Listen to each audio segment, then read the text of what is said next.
যে বিচ্ছিন্ন ঘটনাগুলো ঘটেছে সেখানে পুলিশি তৎপরতা আমরা যথেষ্ট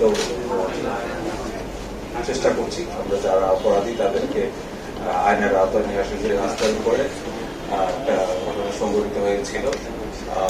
সেদিন সন্ধ্যা 6:20 সময় একটা মোটরসাইকেলের দুজন যাত্রী ছিলেন, তাদের উপরে কিছু অজ্ঞাতনামা আসামি অতর্কিত হামলা চালায় এবং হামলা চালিয়ে একজন খুব গুরুতর জখম হয়। তাকে পরবর্তীতে হাসপাতালে প্রেরণ করা হলে রাত্রে প্রায় আপনার 2টার দিকে তিনি মারা যান। এই ঘটনা সংঘটিত হওয়ার পর থেকে আমরা বিভিন্নভাবে আমরা পুলিশি তৎপরতা অব্যাহত রাখি এবং 22 তারিখে এই সংক্রান্তে মাহমুদপুর থানায় একটি মামলা দায়ের করা হয়। মামলা দায়েরের পর থেকে এবং এর আগে থেকে আমাদের কাছে যে তথ্য ছিল সেই তথ্যগুলো আমরা বিশ্লেষণ করে এবং আশেপাশের সিসিটিভি ফুটেজ বিশ্লেষণ করে আমরা কিছু অপরাধী শনাক্ত করতে সক্ষম হই। তারই প্রেক্ষিতে গতকাল মাহমুদপুর থানায় এলাকায় অভিযান চালিয়ে মাহমুদ পুলিশ কর্তৃক মামলার একজন আসামি মিরাজ মোল্লা তাকে গ্রেফতার করতে সক্ষম হই এবং সে প্রাথমিকভাবে এই ঘটনার সাথে সম্পর্কিত কথা স্বীকার করেছে। আমরা জানি যে বিচ্ছিন্ন ঘটনাগুলো ঘটেছে সেখানে পুলিশি তৎপরতা আমরা যথেষ্ট চেষ্টা করছি। আমরা যারা অপরাধী তাদেরকে আইনের আওতায় নিয়ে আসার জন্য তারই ধারাবাহিকতায় এই যে ঘটনাটা ঘটেছিল মাহমুদ থানা এলাকায় তারই একজন আসামি গ্রেফতার হয়েছে এবং এই ঘটনার সাথে অন্যান্য যারা জড়িত তাদেরকেও গ্রেফতার করার প্রচেষ্টা অব্যাহত রয়েছে। এটা হল সে মিরাজ মোল্লাকে আপনারা দেখতে পাচ্ছেন। আরেকটা বিষয় আমাদের খুব গুরুত্বপূর্ণ একটা গ্রেফতার ছিল গতকাল, আপনারা ইতিমধ্যে জেনে থাকবেন হয়তো। আমাদের গাজীপুরের কাশিমপুর জেল থেকে পালানো ঢাকা বিশ্ববিদ্যালয়ের ছাত্রী হত্যার যাবজ্জীবন সাজাপ্রাপ্ত আসামি মজনু মোল্লা মজনু, তাকে আমাদের ঢাকা মেট্রোপলিটন পুলিশ গতকাল কুড়াতলী বিআরটিসি বাস কাউন্টারের পিছনে রেললাইনের পাশ থেকে গ্রেফতার করে এবং গ্রেফতার করার পরে তাকে ওই যে দোষী সাজাপ্রাপ্ত আসামি এবং তার বিরুদ্ধে আমরা কাশিমপুর কারাগার থেকে পালানোর অপরাধে আরো একটি মামলা হয়েছে। পরবর্তীতে তাকে কাশিমপুর কারাগারে হস্তান্তর করা হয়েছে। আর আরেকটা বিষয় রয়েছে, আপনারা জানেন আমাদের যে অবৈধ অস্ত্র এবং বিষয়ে আমাদের পুলিশি অভিযান চলছে।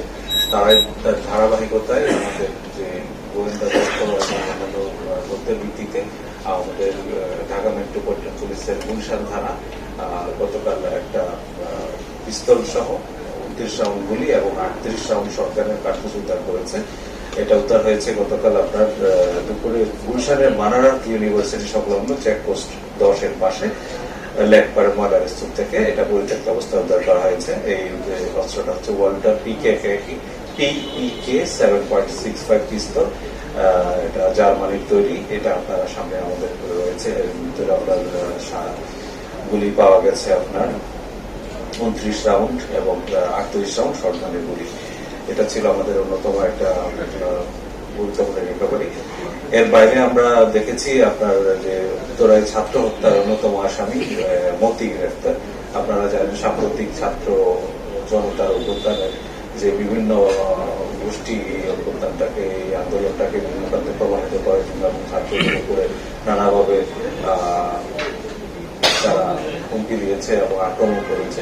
এই সংক্রান্তে যেসব মামলা হয়েছে সেসব মামলাগুলো আমরা ইতিমধ্যে খুব গুরুত্ব দিয়ে এবং নিবিড়ভাবে তদন্ত করছি এবং মামলায় যারা জড়িত প্রকৃত আসামি যারা রয়েছে তাদেরকে আমরা গ্রেফতার পূর্বক আইনের আওতায় আনার জন্য আমাদের কার্যক্রম অব্যাহত রেখেছি। তারই প্রেক্ষিতে গতকাল মাইলস্টোন কলেজের স্কুল অ্যান্ড কলেজের ছাত্র হত্যা মামলার অন্যতম আসামি মোহাম্মদ মতিকে গতকাল গ্রেফতার করা হয়েছে। তাকে রবীন্দ্র সরণির পাশে একটা ঘটনা যেখানে মাইলস্টোন কলেজের ছাত্র সঞ্জিত হোসেন মিলা তিনি গুলিবিদ্ধ হয়েছেন এবং পরবর্তীতে মারা যান। এই হত্যা মামলার অন্যতম আসামি ছিলেন এই মতি, তাকে আমাদের ডিএমপি কর্তৃক গ্রেফতার করা হয়েছে। এছাড়া আরেকটা বিষয় আছে, আমরা জানি আপনাদের অনেকেরই কনসার্ন, সেটা হচ্ছে আমাদের ঢাকা শহরের ট্রাফিক শৃঙ্খলা নিয়ন্ত্রণ এবং এই সংক্রান্ত আমাদের ট্রাফিক পুলিশের যে গৃহীত ব্যবস্থা সমূহ।